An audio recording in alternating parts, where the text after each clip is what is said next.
Hyundai are aiming high with this 4th generation version of their Tucson, a now more stylish and very sharp suited family mid-sized SUV aimed at the top end of the Qashqai class. We're told it'll change the way you drive. It should certainly change this Korean brand's fortunes in this sector. Wanting to improve the drive demeanour of its volume models, Hyundai's tried with this one to make a few small changes to ride and handling balance. Steering feel, usually pretty lifeless with any mainstream Hyundai, actually now clues you in to what's happening beneath the front wheels, courtesy of a new rack now sourced from a European supplier. And a lot of work's been done to try and improve the McPherson strut front and multi-link independent rear suspension setup featured on the previous model. Adaptive damping is now optional. The biggest changes, though, are reserved for beneath the bonnet. Diesel has been completely ditched and the core engine lineup based around one primary power plant with multiple electrified variations.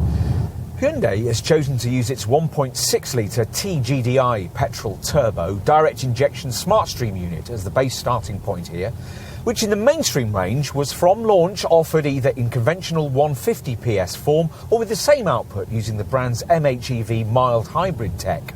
Opt for the latter and you get the option of 7 DCT auto transmission or a more sophisticated IMT or intelligent manual transmission, which decouples the engine from the gearbox after the driver releases the accelerator.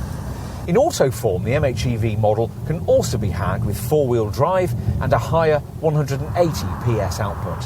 Ultimately, though, for electrified engine technology that will really make a difference to your Tucson, you'll need some sort of full hybrid powertrain. Your options for that beginning with the 2-wheel drive only HEV hybrid model. Here, a Prius-style self-charging petrol-electric engine working with a 6-speed auto gearbox is mated to a 60 PS electric motor powered by a 1.49 kilowatt-hour battery, which provides sufficient extra urge to up the combined power output to 230 PS. As for the WLTP efficiency figures, well, the HEV variant manages up to 49.6 mpg on the combined cycle and up to 127 grams per kilometre of CO2. If you've got the budget to go further, then there's the top plug-in hybrid 4x4 model we're trying here, which uses a somewhat gutsier 91 PS electric motor powered by a considerably bigger 13.8 kilowatt-hour battery pack. Well, this model can be charged from a 3-pin ICCB supply in 6 hours and 30 minutes from empty to 95%. Use the kind of 7 kilowatt wall box you'd obviously install at home if you were to choose a plug-in hybrid. That'll take 1 hour and 42 minutes. This is supposed to provide for up to 38 miles of all-electric driving. The Mark IV version of this Hyundai mid-sized SUV is all about sharp angles, dynamic proportions and rich surfacing. The kind of thing you'll notice from a front end that really is guaranteed to get the neighbours taking a second glance over the fence. And when the lights are off, the nose section appears to be covered in dark geometric patterns. Hyundai calls these parametric jewels. Some of them are made up of so-called parametric hidden lights, the daytime running lamps that cause parts of the grille to spring into life in jewel-like shapes with clever half-mirror technology and twinkling LED illumination when the ignition is fired. It's all rather effective. More artful design features at the rear, where the brand badge arches into the tailgate glass and LED tail lamps feature an angled, ribbed design with more parametric hidden lights.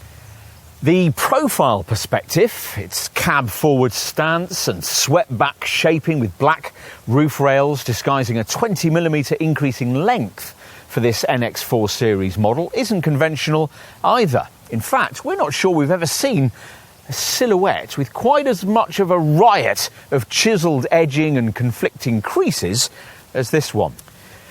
With revolution prioritised over evolution outside, it would be a big disappointment to find a return to conventionality within.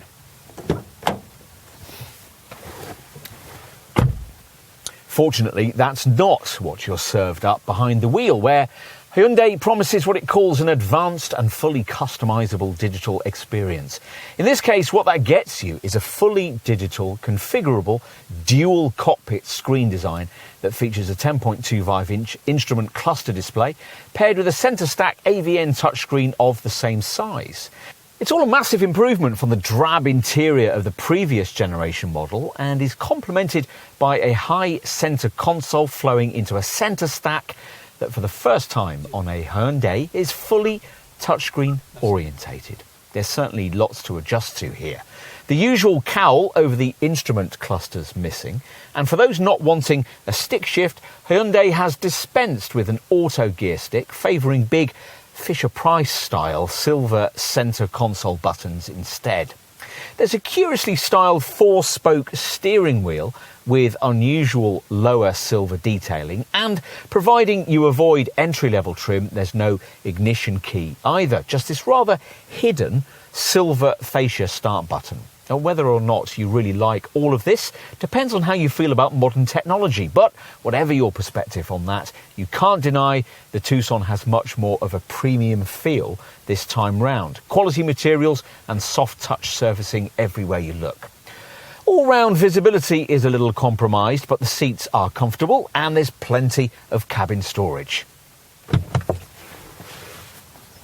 Time to take a look in the rear.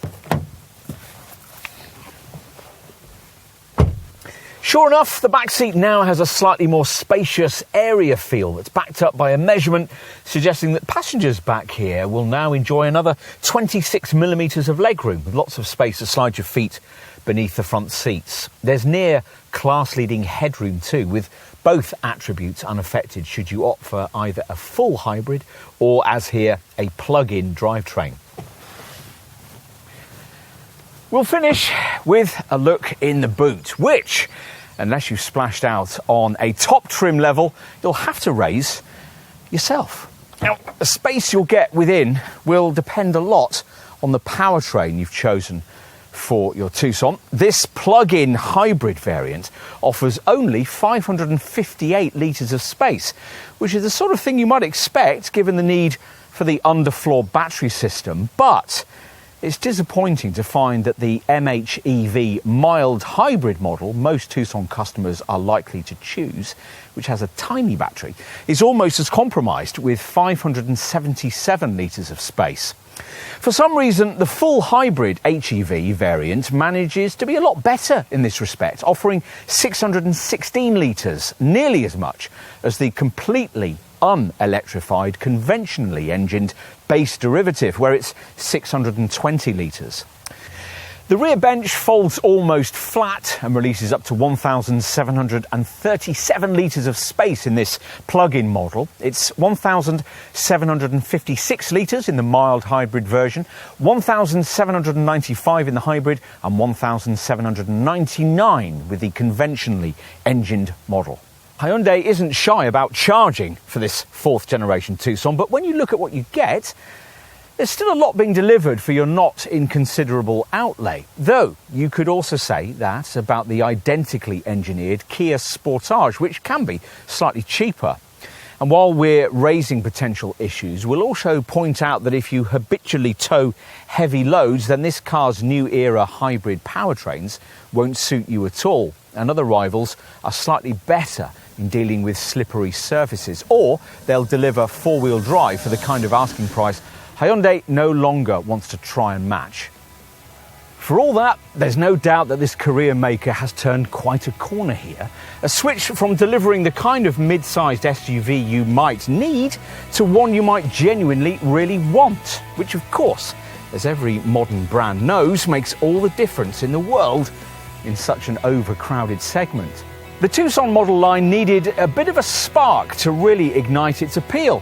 Well, that's been delivered here in every sense.